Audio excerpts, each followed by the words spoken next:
Bom, vamos lá dando sequência na nossa disciplina de Direito dos Pacientes do curso de Direito Médico e Hospitalar da Escola Paulista de Direito. Vamos arrumar esse cabelo, a cada vídeo ele vai estar um pouco diferente, né? Mas enfim, não é isso que interessa. Vamos pensar agora, retomando a ideia que nós começamos lá no nosso primeiro bate-papo, que é a ideia da situação jurídica da pessoa protegida, ok? Partindo disso, nós temos o seguinte, direitos derivados de diversas posições jurídicas, ok?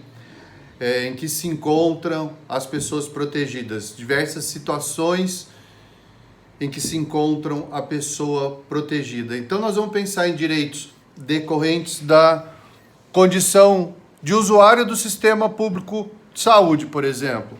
Uma utilização impessoal. Eu tenho direito à informação sobre aquilo que me é disponibilizado. Eu tenho direito à informação sobre aquilo que consta, e aí eu estou dizendo sobre o enfoque da saúde pública, mas nós vamos ter isso sobre o enfoque da saúde suplementar também, tá ok? Na relação médico-paciente, direito à informação sobre prevenção, recuperação, direito à informação, como eu já disse, sobre os serviços públicos que me são disponibilizados em saúde, direito à informação sobre os horários de atendimento, direito de informação sobre a minha saúde, sobre o que consta no meu prontuário. Eu vou ter direito a acesso aos serviços públicos de saúde de forma universal. Enfim, utilização unipessoal ou impessoal dos serviços em saúde. Eu tenho esse direito na qualidade de usuário. Mas direito de utilização impessoal do serviço, se eu tiver vinculado também a um plano de saúde, por exemplo, eu vou ter direito à informação, independente de eu, Carlos, ou de vocês aí, eu vou ter direito à informação sobre o que o meu plano de saúde oferece, quais são os horários de atendimento do meu plano de saúde, quais são os médicos que constam na minha rede credenciada. Esse direito de informação é amplo, ok? Mas eu vou ter também direitos decorrentes da minha condição de consumidor, daquele que adquire produtos e serviços. E aí nós vamos começar a discussão se a relação médico-paciente, por exemplo, é de consumo. O STJ já disse que é. E isso é importante, porque eu vou precisar que os serviços em saúde sejam oferecidos de maneira segura, com qualidade, com continuidade. E eu vou ter direito à informação também.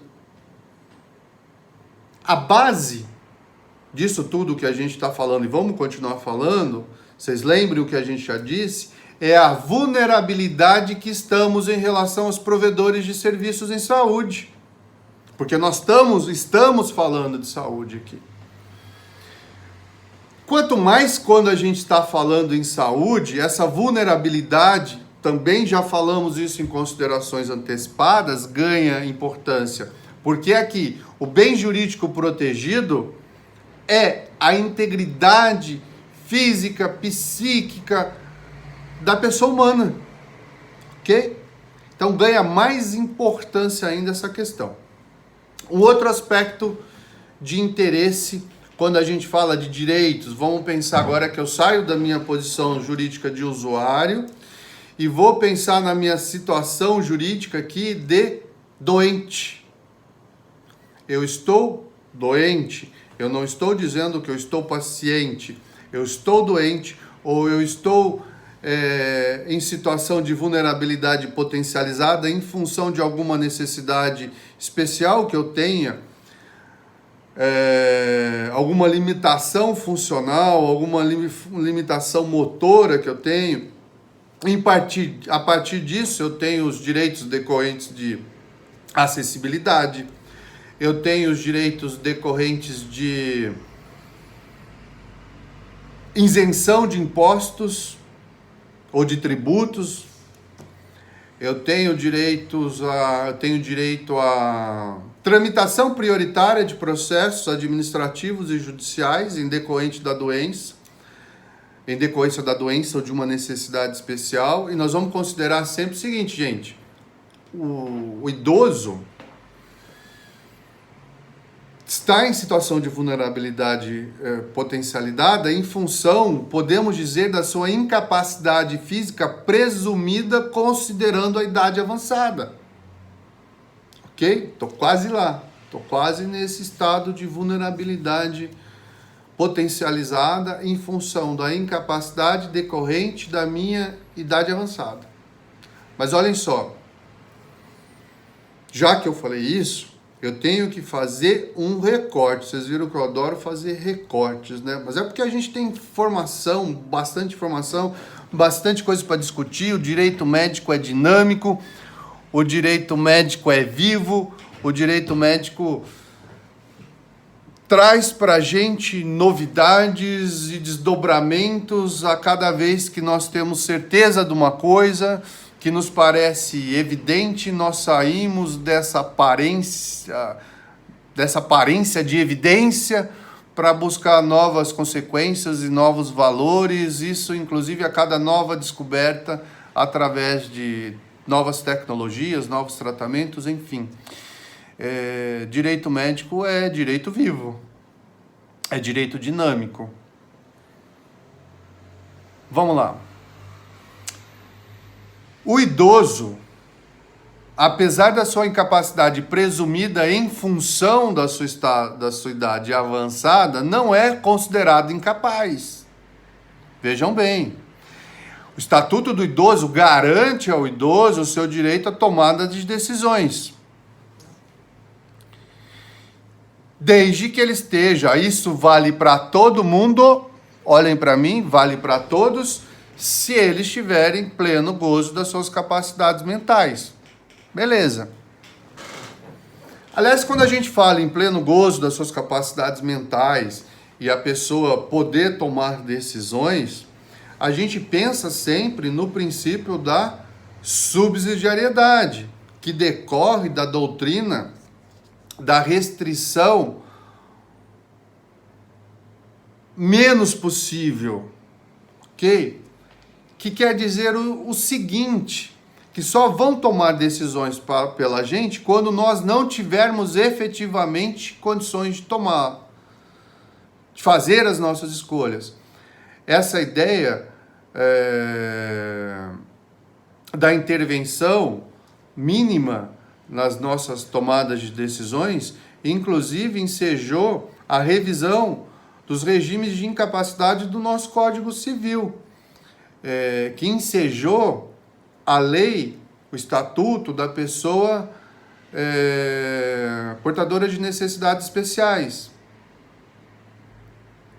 Então, a doutrina da autonomia, da intervenção menos restritiva possível na autonomia das pessoas, trouxe para a gente que eu só não vou poder decidir sobre aquilo que eu não possa decidir, ok? Tranquilo? Ótimo. Feito esse recorte, voltamos para a ideia de que, em função de nossa doença, aí eu já não estou mais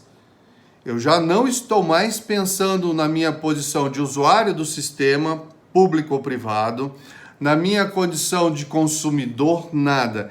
Eu estou pensando na minha situação de doente, ok? Eu posso ter isenção de benefícios, de impostos, isenção de benefícios, não, eu posso ter direito a benefícios e isenção de tributos. Essa é uma relação jurídica subjetiva. Mas eu tenho uma outra relação jurídica subjetiva muito importante aqui para a gente considerar, que é a seguinte: a minha situação de paciente, a minha situação de sujeito de um tratamento e não objeto dele. E essa minha posição vai trazer para mim a ideia, para esse contexto, para esse microsistema que eu vou estar vivendo naquele momento, de observância das minhas vulnerabilidades que vão estar potencializadas na humanização da assistência e no cuidado centrado no paciente, ok? Então nós temos aí direitos decorrentes da nossa condição de usuário, da nossa condição de consumidor, da nossa condição de doente ou portador de necessidades especiais e da nossa condição de paciente. Muito bem, a gente pode olhar sobre essas diversas posições jurídicas, subjetivas, de cada sujeito protegido, trazer isso para a realidade de todos os princípios que nós tratamos até agora, e ótimo, fixamos assim um alicerce para que nós possamos entender os direitos decorrentes de vulnerabilidades. Ok? Sobre o nosso enfoque específico, vulnerabilidades decorrentes de doença. Mas, de doença ou do estado de paciente, enfim. Mas, gente, a todo direito corresponde um dever, ok?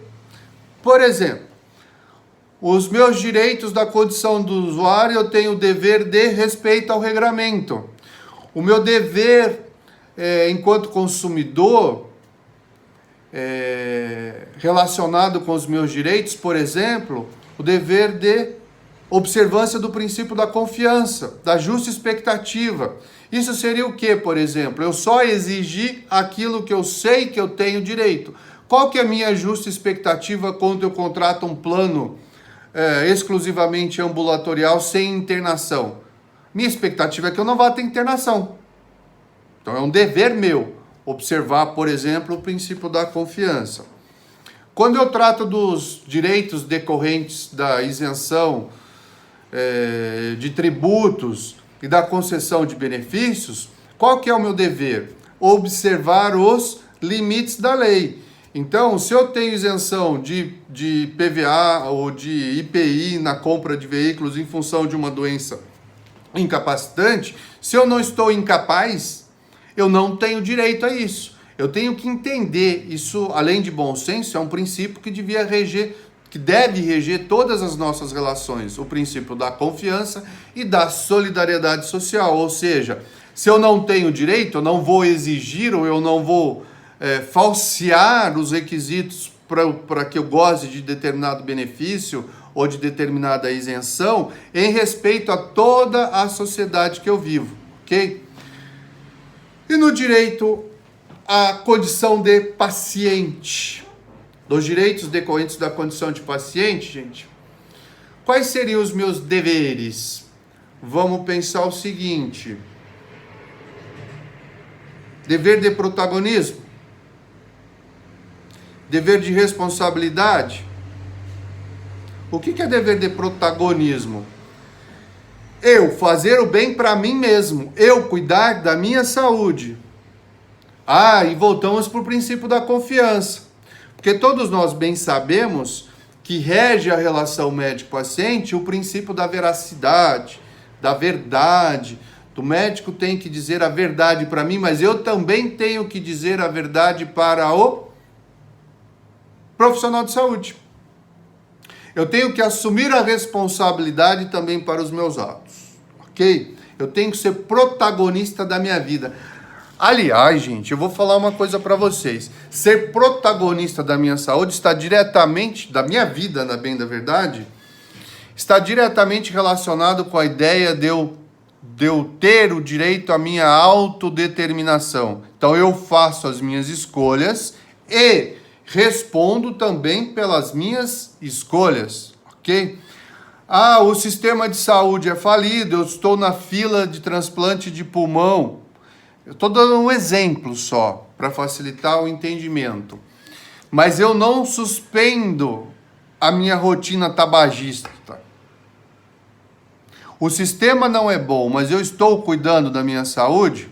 Faça uma reflexão sobre o protagonismo individual de cada um de nós e os reflexos desse protagonismo quando em confronto com os meus direitos e os direitos de terceiros nos serviços públicos e privados de saúde.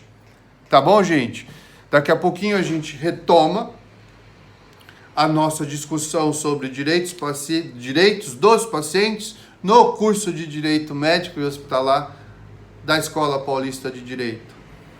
Um abraço de novo. Abraço não, um aceno, porque estamos em época de pandemia.